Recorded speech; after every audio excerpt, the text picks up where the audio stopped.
안녕하세요. 이번 시간에는 나무 투자, 나무 재테크 방법에 대해서 알아보도록 하겠습니다. 흔히 사람들이 재테크 투자라고 하면 주식, 부동산, 금, 골동품 이런 것들만 떠올리는 경우가 많은데요. 나무로도 충분히 투자를 할 수가 있습니다. 우선 빈 땅을 보유하신 분, 놀리는 땅이 있는 분들에게 적합한 투자라고 생각이 됩니다. 상속, 투자용으로 땅을 물려받거나 구입만 해두고 있지만 빈 땅으로 놀리고 있는 분들이 제법 많습니다. 이런 분들은 안전성은 주식보다 높고 황금성은 땅보다 높은 나무 투자를 고려해 볼 수 있습니다. 과거에 경기가 좋을 때는 정말 나무만 싸게 대량으로 구입해서 몇 년 뒤 몇 배로 파는 분들도 제법 있었습니다.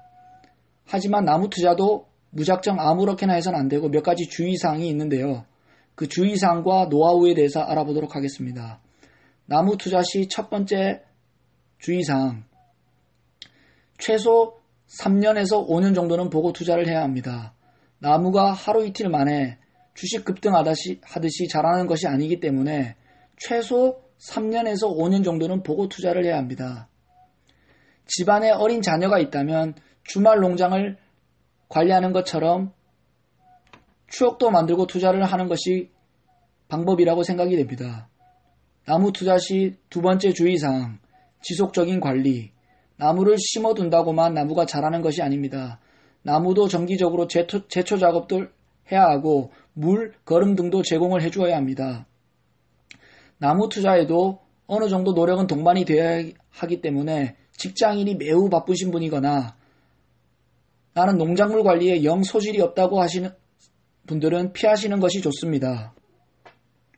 나무 투자 시 세 번째 주의사항, 사람들이 많이 찾는 나무가 좋습니다. 나무도 한 그루에 1억이 넘는 나무가 있습니다.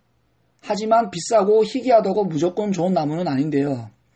비싸고 희귀한 나무는 대형 건설사나 정말 큰 부자들, 회장님들이 구매를 하는 경우가 있습니다.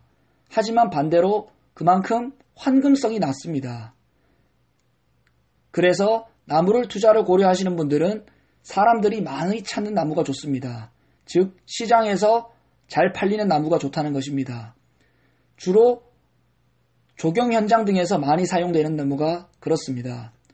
전원주택 조경, 준공 조경, 빌라 조경, 빌딩 조경 시 나무가 주로 사용이 되는데 이때 많이 사용되는 나무가 좋습니다.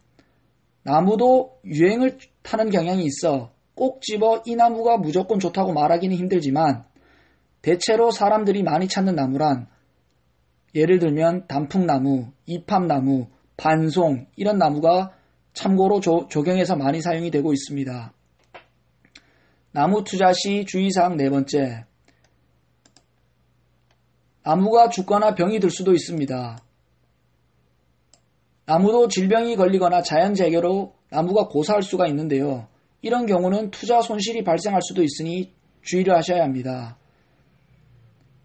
나무 투자 시 주의사항 다섯 번째, 그렇다면 나무를 키우는 건 키우더라도 이것을 어떻게 팔아야 할지 고민을 하시는 분들이 또 많은 것 같습니다. 나무 판매는 조경회사나 건설회사에 판매하는 방법이 있습니다. 이렇게 운전을 하다가 도로를 지나다니다 보면 조경회사 광고판 등을 보면 나무 매입, 매수라고 적혀있는 광고 문구를 볼 때가 있습니다. 이런 곳에 문의를 해서 판매를 하는 것도 방법입니다. 혹은 연줄, 인맥 등이 있다면 건설사가 건설을 하는 현장에 나무를 공급을 할 수도 있습니다. 그것도 아니라면 자신이 직접 인터넷, 생활정보지 등 다양한 경로를 통해서 광고를 내서 판매를 하는 방법이 있습니다. 감사합니다.